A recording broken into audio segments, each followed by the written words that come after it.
Consumer sentiment falls to a 6-month low as lower-income Americans grow pessimistic. And PayPal wants to create a new super app.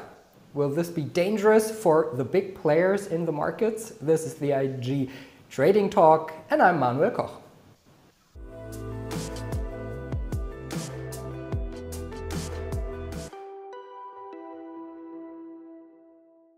And joining me now are Salah Eddine Bouhmidi, he's the head of markets at IG, and the legendary Einstein of Wall Street, Peter Tuchman, over 35 years on the floor of the New York Stock Exchange, and today again on the floor of the New York Stock Exchange. Guys, so good to see you.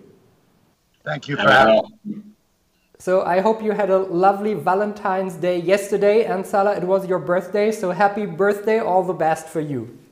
Happy birthday, Salah. Thank you, guys. Thank you. Peter, we just heard Americans are becoming more pessimistic about the recovery of the economy. Can you feel that on the floor of the stock exchange as well? Are the people more pessimistic? So look, we've always talked to you, the three of us, about the divergence between where the market is and where the economy is. And obviously our hearts and our prayers go out to all those majority of the American population who are still suffering, right? Whether it's the restaurant industry, whether it's the employment situation, whether it's people who are living paycheck to paycheck, who some are out of a job, those who have having to wait months and months and months for the further recovery stimulus to come into being. So at some point, it's going to eat away at their spirit. You can live on hope for only so long. None of us, I believe, now we are a year since the first person passed away in the United States from the virus. It's almost a year since I got sick. We have been in this tumultuous time of a major global health crisis now for a year. If you had asked us when this started, we would have given you disbelief that it was going to happen at all. Surely disbelief that we would have been sitting 1 year later, still in the midst of a massive heightened global pandemic, as well as a deep economic crisis. Let's forget for a moment about the market, because the market is not reacting to the lack of confidence in it. The market continues to have an appetite because those who are involved in the market, besides the new Wall Street bets and the Reddit guys and the new democratized 40 million young retail investors, the majority of the market is being fueled by people who have money and who have benefited over this time. However, I feel it on the streets of New York. I feel it when I speak to other people whose spirits are being eaten away on a day-to-day basis, even people who are more privileged like ourselves. This is really starting to get to me, right? The mask thing, which we need to maintain now probably for at least another 8 months. The inability to get vaccine when necessary. The fact that businesses are at a standstill. You walk down the streets in New York and most of the stores are closed. Now as of today, we are seeing a reopening of inside dining in New York City at 25% capacity. I just watched an interview with Katz's Deli, which is some deli people know throughout the world, family-owned business, delicatessen, for over 133 years. And they were being asked the question, how positive a situation is reopening inside traffic for 25%. And they said, you know what, it's a business killer.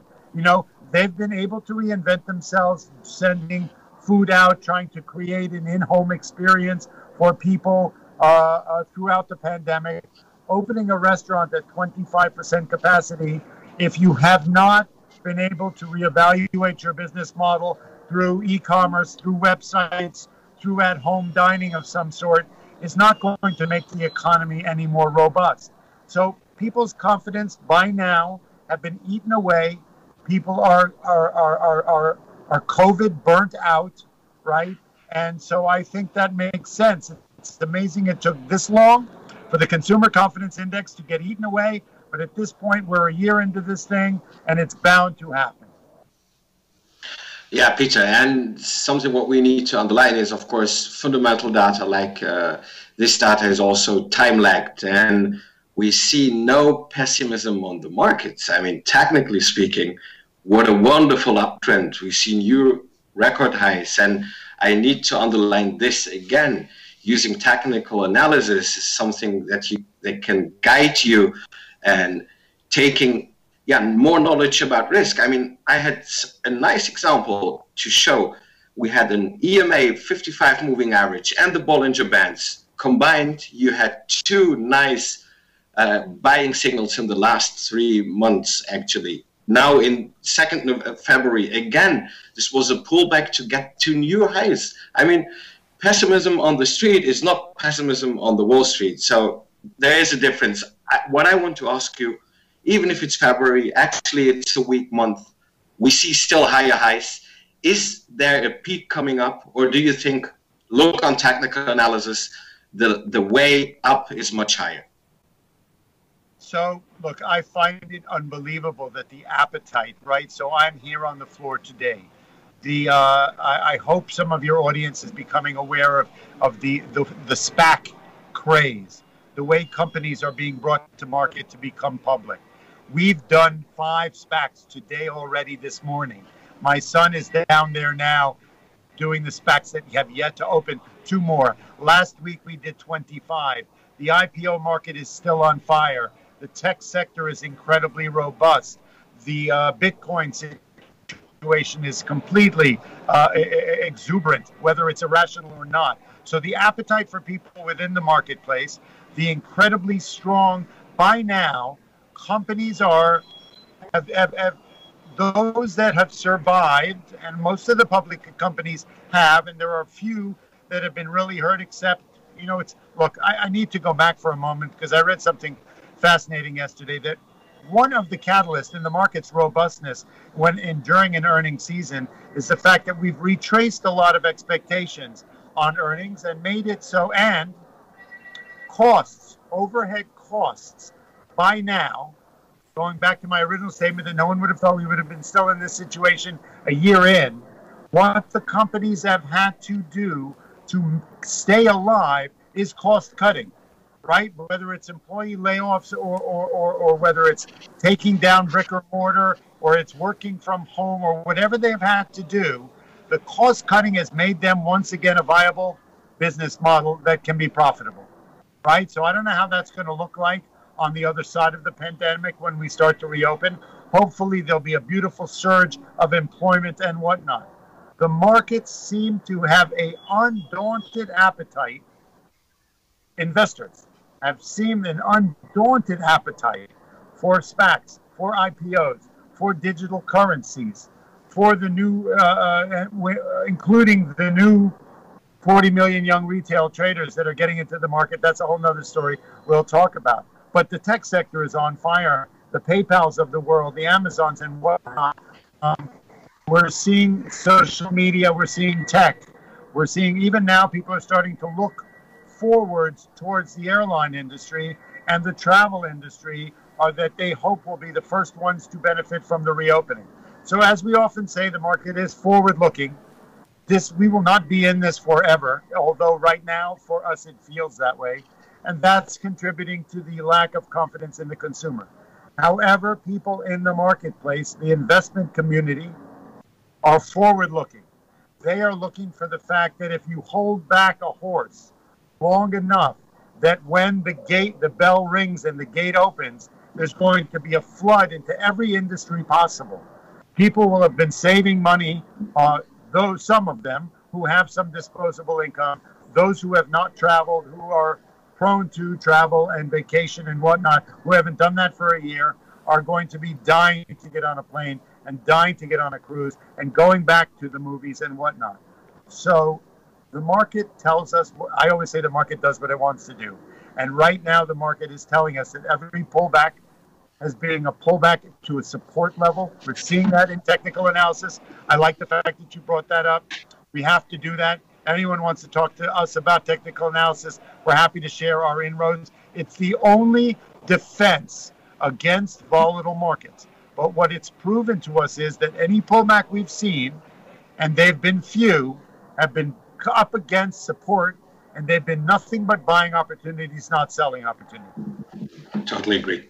Peter, talking about the big tech companies, PayPal just said that the company wants to double its users in the next years and that they want to create a super app so you can trade cryptocurrencies, you can trade a lot of things. Is this maybe a big, new, important player for the markets? So let's go back to the pandemic. Let's go back to Robinhood. Let's go back to the democratization of markets, right? For the many, many decades, the only people who were involved in the stock market were people with enough of an income or enough of an asset base that they could open up trading accounts, whether it was at the big houses or at the smaller companies that started the Charlie Schwab's, the TD Ameritrade, right? You just can't open an account with $1,000. What we saw happen at the beginning of the pandemic, which I'm calling the perfect storm relative to the democratization of the stock market, is Robinhood came along, offered a very simple app, and they're not the only ones, and they've got a bit of ash on their face right now from the recent occurrences. But there are a plethora of young apps which have democratized trading, where people can go online on their phone with $100, $50, $1,000, $2,000, and people can start buying, whether it's fractional investing or not. They can buy 1 share, 5 shares, 10 shares, and get involved in the market. So how do they've increased their user base incredibly, right? There are obviously some blemishes on their situation due to the Wall Street Bets thing. But what we've seen is that through social media, that for me, one of the most fascinating things, and I'm going to be talking in a couple of events in Switzerland and Holland with the IG trading days about the effect of social media on the stock market, because I think it's significant. We've seen the sort of the overwhelming effect that the Wall Street Bets and the Reddit guys have had, some of it with some bad players, some of it, most of the people lost. We did see a couple of people strike rich and make a couple of $1 million. But you're going to see a run, a race, a marathon towards getting more user base in all of these apps. Everyone's looking at this, PayPal being one of them. And there's eToro, there's IG, there's other ones that are democratized trading apps that are going to have to, once they've gotten their customer base, once they need to grow bigger, they're going to have to keep their customers, right? These are all going to be challenges. It's very easy to press a button when markets are going up. We know that. That's one of the reasons we all talk about technical analysis. The point is, if you can get customers, the next step is to keep the customers, right? So that the trading model, that whether it's PayPal or whether it's one of the other, and there are going to be many of them fighting for that piece of the pie in the democratized retail trading space, everyone's going to go after it. 40 million people came into the Robinhood system. There are many people left because of the blemishes over the last couple of weeks. There are people out there, hundreds of millions of people, looking for a place to put their money. We've woken up the bear. We've poked the bear. We've shown the bear that there's money to be made in the market. And I think the three of us agree, we love that more than anything. We want people to be invested in their future. We want people to buy stock, not stuff. That is the future of the world population, right? And once we open up, that's going to be an incredible, exciting thing. PayPal is going to be one of the players. They've obviously done a really great job at building their business model. How they're going to go forward on this, I'm sure they've got some really great people behind them, but they're not going to be the only players. Everyone's going to be fighting for a piece of that pie. Peter, you already called it like democratization of markets. I love that, synonym. And I see since 1980s till now, technology was so fast, but education was not coming with this technology so that people can start trade easily, flexibly. There is a huge gap between how fast people can access markets today and how much knowledge they gained in this time. So my aim and my target is that people are aware that you have the technology, you can access very fast, but please do me a favor and start learning how to trade, how to measure your risk, how to manage your risk and money management. Are you agree with me that you can see this picture, what I want to describe? My mission and your and my mission, with Manuel as our point guard on the game, is education. As I often say, the analogy I use is, if I wanted to go to become a pilot, right? I wanted to fly a plane. I would take a course online. Then I would go to a flying school. Then I would get into a plane with a co-pilot, and I would have to log hundreds of hours before I were to ever fly that plane. It's a matter of life and death. Trading is the same thing. And I think it's irresponsible for any of these apps. And there are some that do education.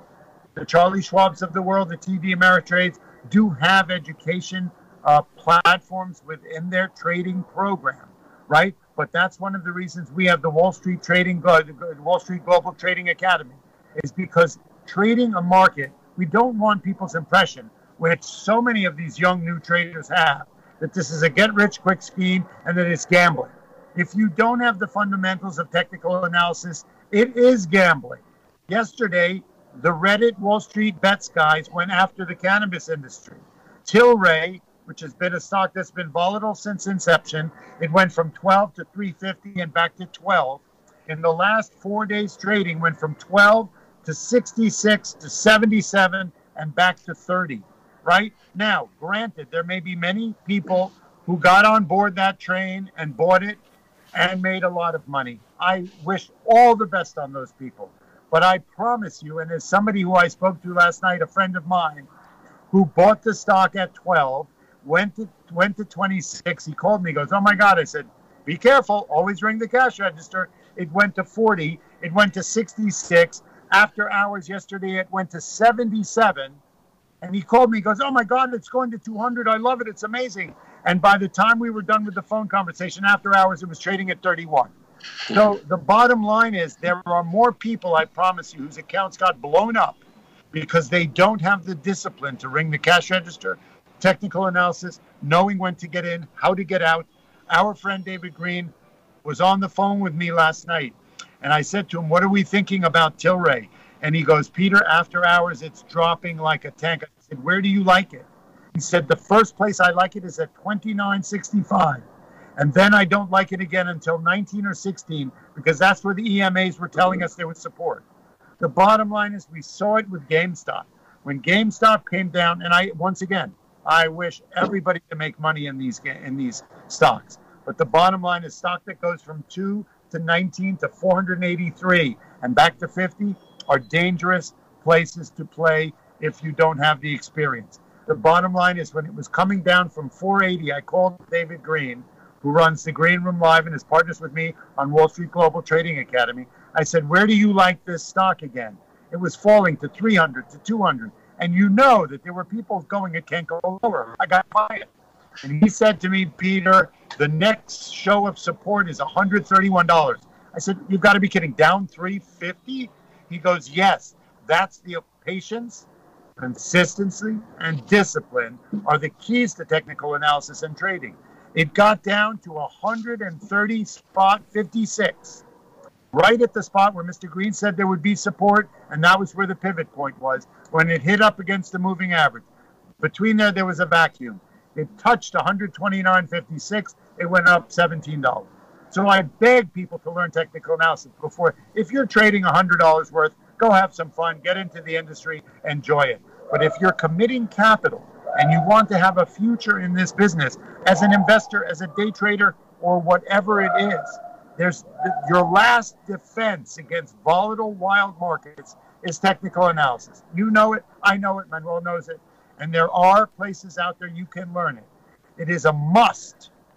Before you get on that plane and fly across the ocean alone, you have to have hours and hours of training. You need to know exactly what happens when you hit turbulence, right? Because it's not always going to be a smooth flight. And we're seeing that a lot of these flights are not smooth. So I beg that to people. Education. At IG, clients can visit our IG Academy, for example, to get exactly that insights that you mentioned. Correct. And the IG community will be made available to them very soon. The Bumidi bands, the David Green strategies of technical analysis. Everything will be offered up to them, and we are so excited. We could not be more excited about that. To educate people, how joyous is it when you press that first button to make money and you don't give it back? It's not a matter of how much you make, it's how much you keep. Absolutely.